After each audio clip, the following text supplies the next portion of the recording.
Hello student, welcome to my YouTube channel. Students, आप लोगों को यह जानकर काफ़ी ज़्यादा खुशी होगी कि मैं कक्षा 6वीं का विषय गणित का अर्धवार्षिक परीक्षा का पेपर लेके आ चुका हूं। जो आपका हिंदी का पेपर था आज, वो अच्छे से गया होगा आशा है, क्योंकि मैंने जो आपको क्वेश्चन बताए थे काफ़ी लोगों को फंसे हैं, तो उनका अच्छा ही पेपर गया। उन लोगों ने कमेंट बताया, तो उन्होंने कमेंट किया था कि सर गणित का पेपर लाइए। तो आपका पेपर जैसे कि इस प्रकार से आ रहा है। राज्य शिक्षा केंद्र मध्य प्रदेश भोपाल लिखा है, यहाँ पर जो कोड दिया गया है, ठीक है। जो ये अर्धवार्षिक परीक्षा का सत्र 2024 का जो आपका जो कक्षा 6वीं का गणित का पेपर है, जो 17 तारीख को है, यानी 17 दिसंबर को है, तो उसका मैं संपूर्ण सूचना यहाँ पर कराने जा रहा हूँ।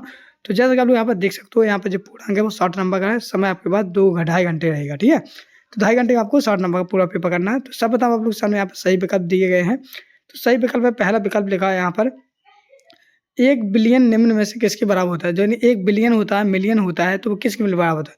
तो यहाँ पर बिलियन पूछा गया, तो आपका सही आंसर हो जाएगा, इसमें आ जाएगा डी ऑप्शन सही हो जाएगा। इसमें हो जाएगा 10,000 लाख बराबर, ठीक है। 10,000 लाख बराबर होता है 1 बिलियन, ठीक है। तो इस प्रकार से आप लोग सामने यहाँ पर जी आपका पहले का आंसर हो जाएगा।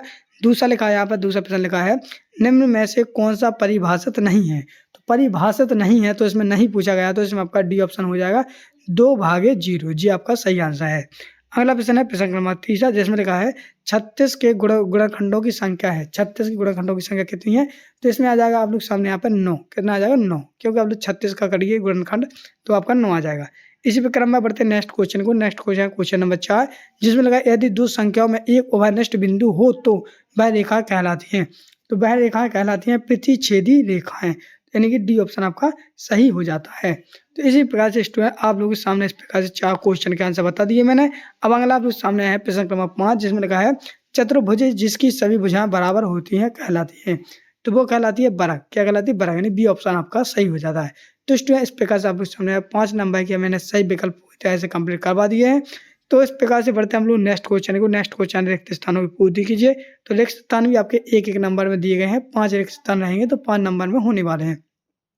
तो प्रश्न का 6 में लिखा है 999 प्लस 1 बराबर कितना होता है। तो सभी लोगों को पता ही है 1000 हो जाएगा, ठीक है। चलिए अगला क्वेश्चन है। क्वेश्चन है आपका सामने प्रश्न का 7, जिसमें लिखा है 1 मिलियन बराबर कितने हजार होते हैं, कितने 100,000 होते हैं। तो चलिए इसका आंसर बताते हैं। इसका आंसर बताने से पहले यहाँ पे एक खुशखबरी दे दूं। कक्षा 6वीं वाले जितने भी स्टूडेंट इस वीडियो को यहाँ तक देखे हैं, बेटा सभी लोग चैनल को सब्सक्राइब कर लें। सब्सक्राइब करने से यही फायदा होगा, जिस प्रकार से आप लोग सामने यहाँ पर मैंने गणित का बताया पेपर, हिंदी का भी बताया था, इसी प्रकार से अंग्रेजी, सामाजिक विज्ञान, जी सब संस्कृत का भी बताऊंगा। मैं पूरे पेपर लाऊंगा। तो इस प्रकार से आप लोग चैनल को सब्सक्राइब कर लें, ताकि आप लोग को पेपर भी मिलते रहे। चलिए तो इसका आंसर बता देता हूँ। तो 1 मिलियन बराबर होता है आपका 1000, सॉरी यहाँ पे हो जाएगा 10,000।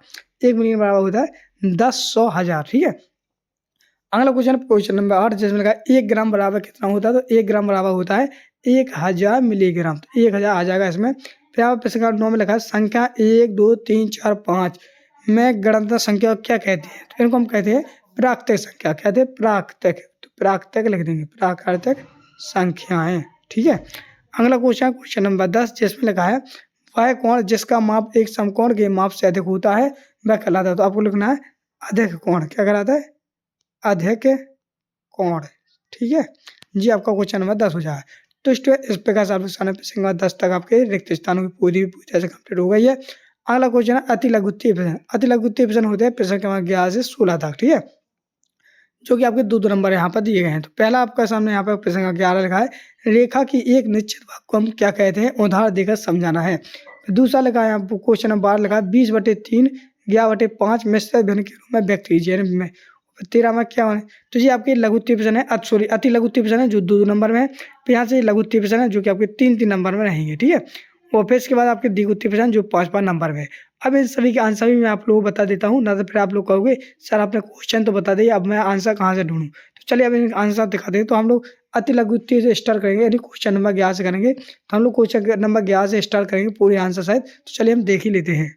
तो स्टूडेंट जी रहा आपके सामने क्वेश्चन नंबर 11, जहाँ पर आप लोग सामने पूछा गया था, ठीक है। तो इसका हम लोग आंसर देखते हैं। तो यहाँ पर लिखना आपको रेखा के एक निश्चित भाग को रेखाखंड कहते हैं, ठीक है। तो यहाँ पर उदाहरण में ए बी दिया है, इसमें भी एक रेखाखंड है। क्वेश्चन नंबर 12 में लिखा मिश्रित भिन्न के रूप में व्यक्त कीजिए। तो मिश्रित रूप के भिन्न में व्यक्त करना अपन को। तो देखो ये रहा था इस प्रकार से।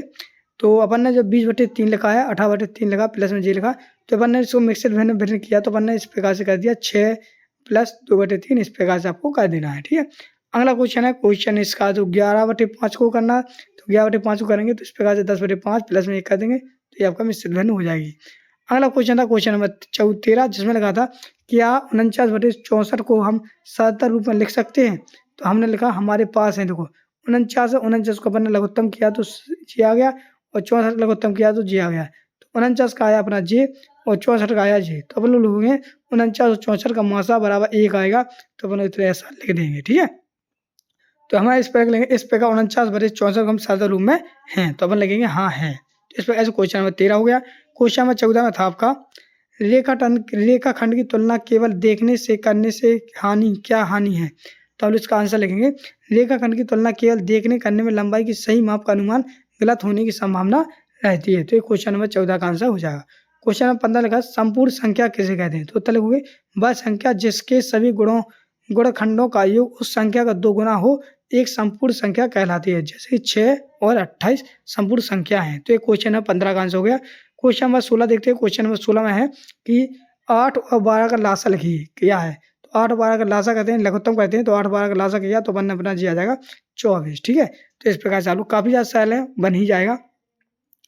क्वेश्चन नंबर इसके बाद आपके 17 है। क्वेश्चन नंबर 17 में लिखा है कंचन ड्रामों को रंगती है, उसे 30 ड्रेस रंगनी थी, उसने अब 20 ड्रेस रंग ली है, उसने ड्रेसों की कितनी भिन्न रंगी है। तो कंचन के पास ड्रेसों की संख्या कितनी है, ड्रेस की संख्या 30 और कंचन द्वारा रंगी 20। तो अवशिष्ट भिन्न हो जाए 20/30, तो लगी 2/3 इसका सही आंसर आ जाएगा। तो ये क्वेश्चन नंबर 17 था। क्वेश्चन नंबर 18 में लिखा गया है यहाँ पर इस प्रकार से। क्वेश्चन नंबर 18 है जी, ठीक है। एक स्कूल और किसी विद्यार्थी के घर के बीच की दूरी 1 किलोमीटर 875 मीटर है, ठीक है। प्रत्येक दिन में यह दूरी 2 बार तय की जाती है। तो 6 दिन में उस विद्यार्थी द्वारा तय की गई दूरी की ज्ञात कीजिए। तो उन लोगों ने घर से दूरी की कितनी है, इतनी, दिन में 2 बार तो इतनी आ जाएगी, गुणा किया तो अपना इतना आ जाएगा, ठीक है। 3 किलोमीटर 750। एक दिन में कितनी है, इतनी। तो 6 दिनों में कितनी की गई, इतनी। 6 गुणा कर लीजिए तो बना जाएगा 22 किलोमीटर 500। तो गुणा करना आपको सिंपल। तो इस प्रकार से आप लोग भी लिख सकते हो। तो क्वेश्चन नंबर 18 का आंसर भी हो गया, जो कि आप लोग वीडियो को रोककर सीख भी सकते हो, समझ भी सकते हो। क्वेश्चन नंबर 19 देखते हैं। 19 में लिखा है 20 और 28 के 4 गुणखंड लिखिए। तो 20 और 28 के लेंगे तो पहले हम लोग 20 के करेंगे, ठीक है। तो हम लोग 20 के सभी गुणखंड जे दिए गए हैं, ठीक है, और जे भी हैं, और 28 के इनमें से जे हैं, ठीक है। तो इस प्रकार 20 और 28 4 गुणखंड 1 2 3 4 है। तो इस प्रकार से क्वेश्चन नंबर 19 का आंसर हो जाएगा। Question number 20। क्वेश्चन नंबर 20 में लिखा है 5 अंकों की सबसे छोटी संख्या लिखिए और उसे अभाज्य गुणनखंड के रूप में व्यक्त कीजिए। तो 5 अंकों की सबसे छोटी संख्या होती है 10,000, ठीक है। कितनी होती है, 10,000। और इसको अपन लोग लघुत्तम करते हैं तो इस प्रकार से आ जाएगा पूरा, ठीक है। तो इसको अपन ने अभाज्य किया तो इस प्रकार से आप लोग लघुत्तम कर देते। तो क्वेश्चन नंबर 20 का आंसर है। क्वेश्चन नंबर 21 में देखते हैं, जैसे लगा है निम्न 2 कोणों में से किस कोण का माप बहुड़ा है, पहले आकलन कीजिए और फिर मापन द्वारा पुष्ट कीजिए। तो आकलन द्वारा किया तो अपन त्रिभुज बी और ए मापने में हमें ज्ञात हुआ कि ए त्रिभुज ए बराबर 45 और बी बराबर 60। तो अपन लिखेंगे इस प्रकार से लिख देंगे, ठीक है। तो ये 45 और 60 अंश का है। 22वां क्वेश्चन देखते हैं। तो 22वें क्वेश्चन से हमने क्वेश्चन के आंसर नहीं लिखे हैं। तो अगर आप लोग इनके आंसर चाहते हैं तो आपको कुछ नहीं करना, बस कमेंट में कहना सर इसके आंसर लाइए। वो आप लोगों ने अगर चैनल को सब्सक्राइब किया बेटा तो चैनल को सब्सक्राइब कर लें, ताकि इसके आगे वीडियो आए तो वो आपको संपूर्ण मिल सके। मिलते हैं नेक्स्ट वीडियो, तब तक के लिए जय हिंद, जय भारत।